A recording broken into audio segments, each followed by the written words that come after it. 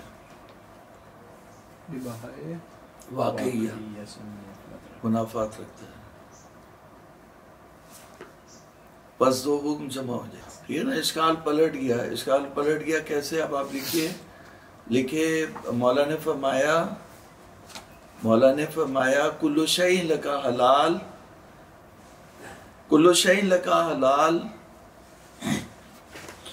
حتی تعلم انہ حرام بعینہ. کل شیء لکا حلال حتی تعلم انہ حرام بعینہ. تو یہاں پہ مولا نے جو کہا کل شیء لکا حلال حتی تعلم انہ حرام بعینہ، یعنی اباحہ شریعہ قرار دیا. کس کے مقابلے میں؟ حرمت کے مقابلے میں. تو اگر اباحہ ہو تب بھی انہوں نے اباحہ شریعہ قرار دیا تو مثلین جمع ہو جائیں گے. اگر حرمت ہو، حرمت جس تک نہ پہنچے، وہ علم حاصل نہ کرے، تو بھی اباحہ شریعہ قرار دیا. تو اباحہ قرار دیا حرمت کے مقابلے میں، یا اباحہ قرار دیا اباحے کے مقابلے میں، تو یہاں جو ہے وہ دو حکم پھر دوبارہ جمع ہو جائیں گے. یعنی جال کیے یہاں پہ کل شیء لکا حلال، جال اباحہ کیا ہے یہاں پر. تو یہ جال اباحہ جو کیا ہے وہ یہاں پر پھر دوبارہ جو ہے وہ دو حکم جمع ہو جائیں گے. اور یہی جو ہے وہ بعد میں اسی کو آپ بتائیں گے کہ یہ جو ایک حکم ہے یہ حکم ظاہری ہے اور وہ جو ہے وہ حکم واقعی ہے. تو جس طرح سے بھی انہوں نے جمع کیا ہوگا بین الحکم ظاہری والواقعی، وہ مباحث جو ہے وہ اس کو حل کریں گے. ورنہ یہ کہ دو حکم تو جمع ہو گئے، کیونکہ یہاں پہ جالے یا جب کہہ رہی ہے کہ کل شیء لکا حلال، تو حلیت کو جال کر رہی ہے نا یہ روایت. جب یہ روایت مسدہ ابن صدقہ حلیت کو جال کر رہی ہے، یعنی حلال ہے تمہارے لیے ہر چیز، بھلے سے حرام ہو تب بھی حلال ہے اور حلال ہو تب بھی حلال ہے. تو اس کا مطلب کیا ہوا؟ جال حکم کر رہی ہے تو دو حکم جمع ہو گئے. خوب اس کی وضاحت انہوں نے یہ کی ہے کہ لیکن اس کی وضاحت یہ ہے، ابھی تو اشکال ہی چل رہا ہے. اس کی وضاحت یہ ہے کہ اباحہ دو طرح کا ہوتا ہے. اس کی وضاحت یہ ہے کہ اباحہ دو طرح کا ہوتا ہے. لا اقتضائی،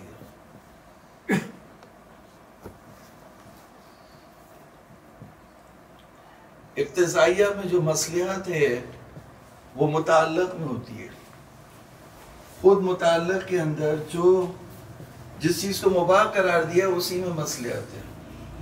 اور لا اقتضائیہ میں جو ہے وہ مصلحت نہیں ہوتی، نہ مصلحت ہوتی ہے اور نہ مفسدہ ہوتا ہے. اس کی دلیل کیا ہے کہ اگر مفسدہ ہوتا تو مفسدے دو ہوتے، یا ملزمہ ہوتا تو یہ حرام ہو جاتا، اگر غیر ملزمہ ہوتا تو مکروہ ہو جاتا. اگر مصلحت جو وہ ہوتی ملزمہ ہوتی تو واجب ہو جاتا، اگر مصلحت جو وہ غیر ملزمہ ہوتی تو مستحب ہو جاتا. بس اس کا مطلب ہے نہ مصلحت ہے اس میں نہ مفسدہ ہے اس میں، تو یہ کیا ہے؟ مباح ہے. تو اسے بولتے ہیں اباحہ لا اقتضائیہ. ایک اباحہ اقتضائیہ ہے، ایک اباحہ لا اقتضائیہ. اب آپ بتائیے کہ اباحہ اقتضائیہ کی صورت میں اشکال زیادہ ہوگا یا اباحہ لا اقتضائیہ کی صورت میں اشکال زیادہ ہوگا؟ ان میں سے کون سے اباحہ کی صورت میں اشکال زیادہ ہوگا؟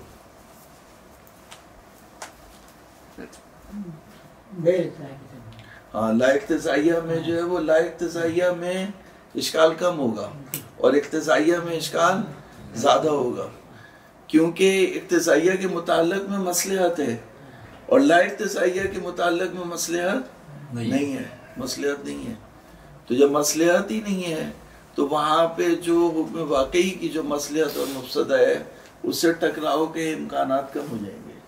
اور جو اباحہ اقتضائیہ ہے اس میں مصلحت ہے تو وہ مصلحت جو ہے وہ ٹکرا جائے گی حکم واقعی کی مصلحت سے یا حکم واقعی کے مفسدے سے ٹکرا جائے گی. لکھے کہ وہ اباحہ لیکن دونوں اباحہ وہ اباحے کی دونوں قسموں کی صورت میں، یعنی اباحے کی دونوں قسموں میں اشکال تو لازم آئے گا۔ خلاصہ یہ کہہ رہے ہیں کہ حاصل یہ ہے، البتہ یہ کہہ رہے ہیں اباحے اقتضائیہ میں جو ہے وہ اشکال کم ہے۔ اباحے اقتضائیہ میں نے الٹا بولا تھا، اباحے اقتضائیہ میں جہاں مصلحت خود متعلق کے اندر ہے وہاں اشکال کم ہے، اور اباحے لا اقتضائیہ میں جو ہے اشکال زیادہ ہے۔ تو بہرحال دونوں صورتوں میں اشکال جو ہے وہ آئے گا، لیکن حاصل یہ کہ اباحہ کو دو قسموں میں تقسیم کرنے سے اشکال کم ضرور ہو سکتا ہے، ختم نہیں ہو سکتا۔ خوب کیا لکھا؟ حاصل یہ ہے کہ اباحہ کو دو قسموں میں تقسیم کرنے سے اشکال ختم نہیں ہوتا ہے۔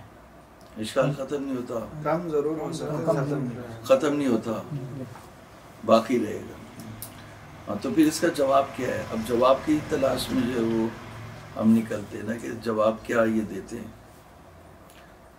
تو لکھو اس کا جواب وہ فی الجمع بین الحکم الظاہری والواقعی دیں گے، لیکن اس اشکال کا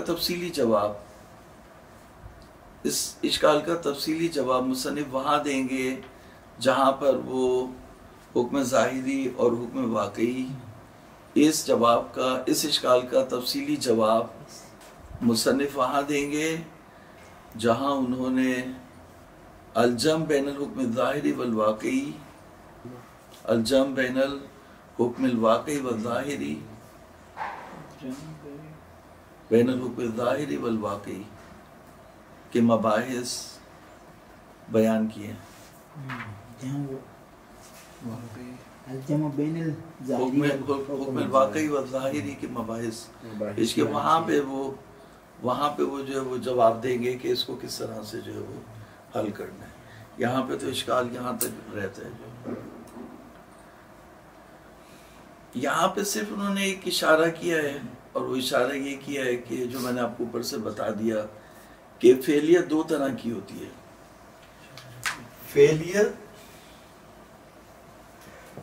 فعلیت جو ہے وہ شانیت کے مقابلے میں، ٹھیک ہے نا؟ جیسے مثال کے طور پر ایک بیج ہے، بیج جو ہے وہ شان رکھتا ہے کہ درخت بن جائے، لیکن جب تک درخت نہیں بنا تو فعلیت نہیں آئی، شانیت ہے، ٹھیک ہے نا؟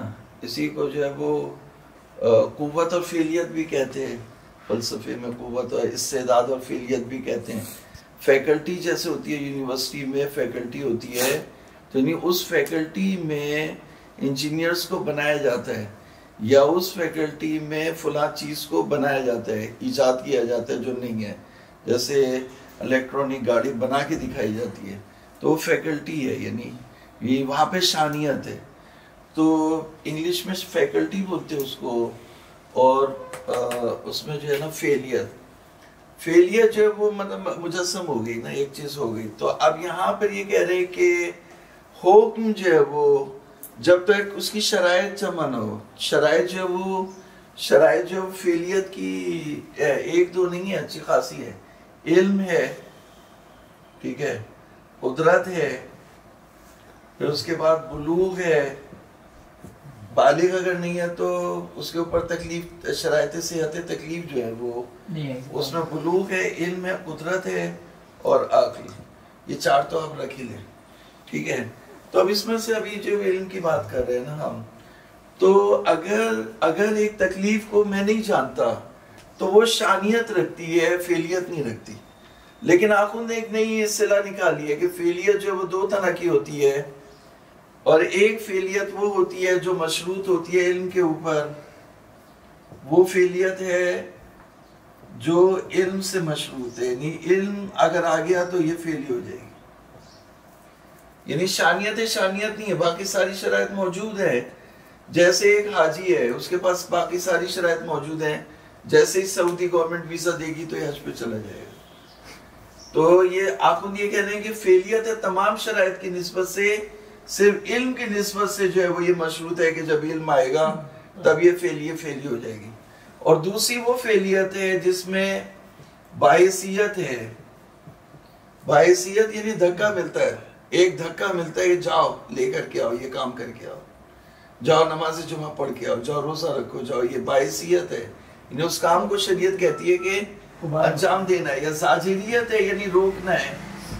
تو وہ فعلیت جس کے اندر باعثیت اور زاجریت ہے، یہ فعلیت جو ہے وہ اس وقت ہمارا کے پاس ہے.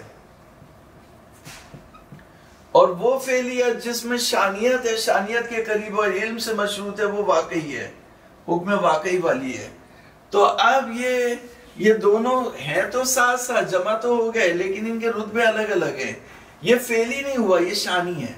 اگر یہ فعلی ہو جاتا تو پھر دو حکم آپ کہتے جمع ہو گئے، ٹکرا رہے.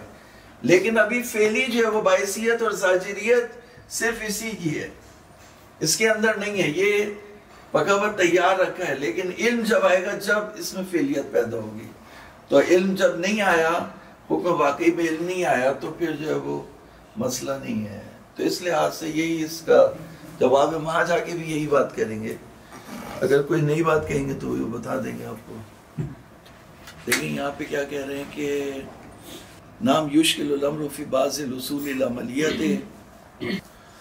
یہ اس کو حل کر لو پہلے جو تاکہ کمپلیٹ ہے. یشکل الامر فی بعض الاصول العملیت کصالت الاباحۃ الشرعیہ فإن الإذن فی الاقدام. اجازت دے رہے ہیں آپ جبکہ واقع میں حرام بھی ہو سکتی ہے، حرام ہے بلکہ وہ. والاقتحام ینافی المنع فعلا کما فیما صادف الحرام. یعنی اباحہ شریعہ جہاں مصادف و حرام کی، ایک چیز واقع میں حرام ہو اور ہمارا اجازت دے دے کہ اس کو تم انجام دے دو. جیسے ایک چیز نجس ہے، نجس ہے مجھے نہیں پتا اور شریعت نے مجھے اجازت دی کہ میں جب تک نہیں جانتا میں اسے استعمال کروں جبکہ واقع میں وہ نجس ہے. وَإِنْ كَانَ الْإِذْنُ فِيهِ لِأَجْلِ مَصْلَحَةٍ فِيهِ. یا اذن اس میں اس وجہ سے ہے کہ مصلحت اس کے اندر ہے، تو یہ جو ہے اباحہ اقتضائیہ ہو جائے گا. لا لأجل عدم مصلحة و مفسدة ملزمة فی المعزون فیہ. تو یہ دوسری والی جو ہے وہ لا اقتضائیہ ہو جائے گی. فلا محیص فی مثلہ الا عن الالتزام بعدم انقضاء الارادۃ او الکراہہ فی بعض المبادئ العالیہ اذن کما فی المبدأ الاعلی. یعنی جو اباحہ لا اقتضائیہ ہے اس میں آپ کو یہ التزام رکھنا ہوگا کہ شریعت کے یعنی نفس میں، شریعت کے اندر اس چیز کی نسبت سے ارادہ یا کراہت پیدا نہیں ہوئی، کیونکہ تبھی تو مباح ہوئی ہے. اگر ارادہ پیدا ہوتا اور ارادہ یعنی وہ ملزمہ ہوتا، یعنی مصلحت ملزمہ ہوتی تو واجب ہو جاتی وہ چیز. اگر غیر ملزمہ ہوتی تو مستحب ہو جاتی. اگر کراہت جو ہے وہ ملزمہ ہوتی تو حرام ہو جاتی، غیر ملزمہ ہوتی تو مکروہ ہو جاتی. تو نہیں وجود میں آیا تو یہ مباح ہو گئی. تو مصلحت ہونے کی وجہ سے مباح نہیں ہوئی، بلکہ مصلحت اور مفسدہ نہ ہونے کی وجہ سے مباح ہوئی. کما فی المبدأ الاعلی. مبدأ اعلی میں بھی اس چیز کی نسبت سے کوئی شریعت اللہ تعالیٰ نے اس کام کے لیے کوئی حکم نہیں کیا کہ یہ مستحب ہے.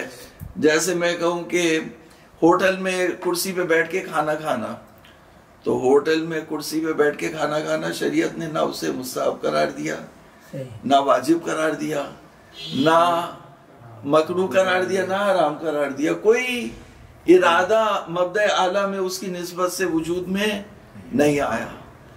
لیکنہ لا یوجب الالتزام بعدم کون التکلیف الواقعی بفعلی. یعنی آپ یہ التزام نہیں رکھ سکتے کہ یعنی جو تکلیف ہے، تکلیف واقعی وہ فعلی نہیں ہوئی. اس معنی میں فعلی نہیں ہوئی بمعنی کونہ علی صفت و نحو لو علم بہ المکلف لتنجز علیہ. اگر مکلف نے اس کو جان لیا تو یہ منجز ہو جائے گی. کسائر تکالیف الفعلیہ، جیسے دوسری تکالیف فعلی ہیں. جیسے اگر اس کے پاس پیسہ آیا تو استطاعت کی وجہ سے حج واجب ہو جائے گا. تو جیسے علم آئے گا تو یہ تکلیف فعلی ہو جائے گی. تتنجز بسبب القطع بہا وکونہ فعلی انما یوجب الباس او الزجر فی النفس النبویہ او الولویہ فیما اذا لم ينقض فیہما فیہا الاذن لأجل مصلحۃ فیہ. بس یہ تھوڑا سا لکھ لو، باقی مطلب تو ختم ہو گیا، کوئی وہ نہیں ہے. لکھے کہ وصول حکم واقعی، اصول ہاں لیکن حکم واقعی کا پہنچنا مرتبہ فعلیت تک، حکم واقعی کا فعلیت کے رتبے تک پہنچنا، حکم واقعی کا فعلیت کے درجے تک پہنچنا دوسرے معنی میں یہ باس اور زجر کا مستلزم نہیں بنتا، اور باس اور زجر کا مستلزم اس وقت بنتا ہے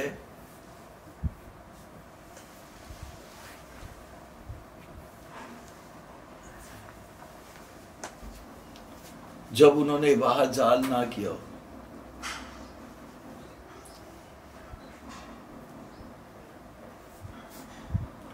باس اور زجر کا مستلزم اس وقت بنتا ہے جب انہوں نے اباحت جعل نہ کیا ہو. یہ کہہ رہے ہیں. یہ بھی ظاہر نہیں تھا نا یہ کہ مثلا جو ہے وہ کہاں کی کہاں مار رہے ہیں، تو عبارت جو ہے وہ پھر مشوش کر دیتی. یہ مطلب سادہ ہے، مطلب مشکل نہیں ہے. تو کیا بات کی ہم نے؟ بات کی کہ فعلیت دو طرح کی ہے. ہم نے یہاں پہ یہی بات کی تھی نا، فعلیت دو طرح کی ہے. ایک وہ فعلیت ہے جس میں باعثیت اور زاجریت ہے، اور ایک وہ فعلیت ہے جس میں باعثیت اور زاجریت نہیں ہے.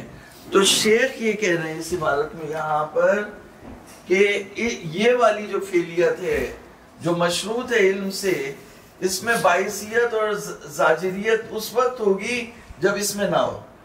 الاذن فی الاقتحام کا مطلب یہی ہے. الاذن فی الاقتحام یعنی شریعت جب اباحہ شریعت جعل نہ کرے تو اس میں باعثیت اور زاجریت ہوگی. لیکن جب یہاں پر باعثیت اور زاجریت ہے تو پھر یہاں پر نہیں ہوگی. اور یہی مطلب ہے کہ دو حکم یہاں پہ جمع نہیں ہوئے. جہاں باعثیت اور زاجریت صرف ایک ہی جگہ پر ہے، جب دو جگہ ایک ساتھ جمع ہو جائے تب تم اشکال کرنا کہ دو حکم جمع ہو گئے.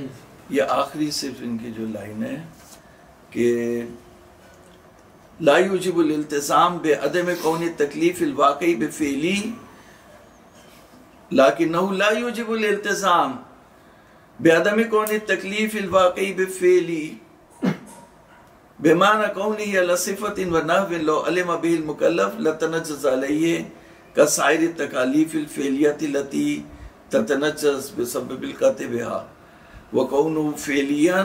یہ فعلی کب ہوگا؟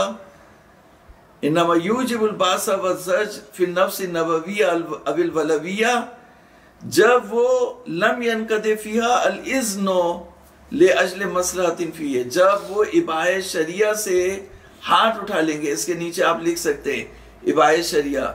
جب وہ اباحہ شریعہ سے ہاتھ اٹھا لیں گے، جب اباحہ شریعہ میں باعثیت اور زاجریت نہیں ہوگی تب اس کے اندر جو ہے وہ باعثیت اور زاجریت ہوگی، کیونکہ برہان تک ہے.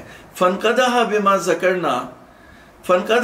ذکرنا انہ لا یلزم الالتزام، لازم نہیں ہے التزام رکھنا بعدم کون الحکم الواقعی فی مورد الاصول والامارات فعلیاً. یعنی آپ یہ التزام نہ رکھیں کہ حکم واقعی فعلی نہیں ہے، بلکہ آپ یہ کہیں حکم واقعی بھی فعلی ہے، تاکہ تصویب کا اشکال لازم نہ آئے. آپ کہیں حکم واقعی بھی فعلی ہے، جیسے ہی ہم اس کے بارے میں علم حاصل کریں گے وہ فعلی ہو جائے گا.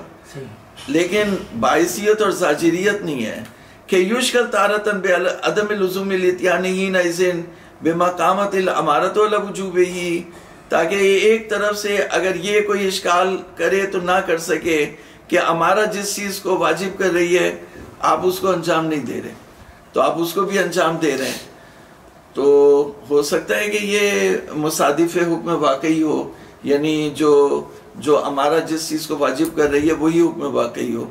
تو ضرورت عدم لزوم امتثال الاحکام الانشائیہ ما لم تصر فعلیتا ولم تبلغ مرتبۃ الباس والزجر ولزوم الاتیان به مما لا يحتاج الى مزید بیان و اقامت برہان.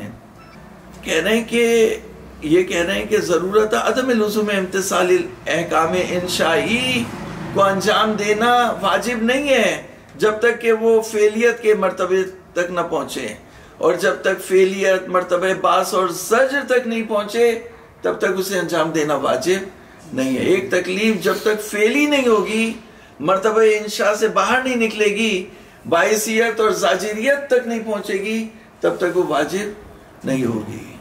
ضرورت عدم لزوم امتثال احکام الانشائیہ، احکام انشائی، ابھی مثال کے طور پر میری جیب میں پیسے نہیں ہیں تو حج میرے اوپر، وجوب حج میرے اوپر فعلی نہیں ہوگا۔ ابھی جیسے سورج نکل آیا تو نماز صبح میرے اوپر واجب نہیں ہوگی، قضا ہو گئی تو وہ تو ہو گئی، لیکن اب اس کے بعد جب ایک چیز ہو گئی تو اب وہ اس کا وجوب ختم ہو گیا، یعنی قضا میری گردن پہ آ گئی لیکن یہ کہ وجوب ختم ہو گیا۔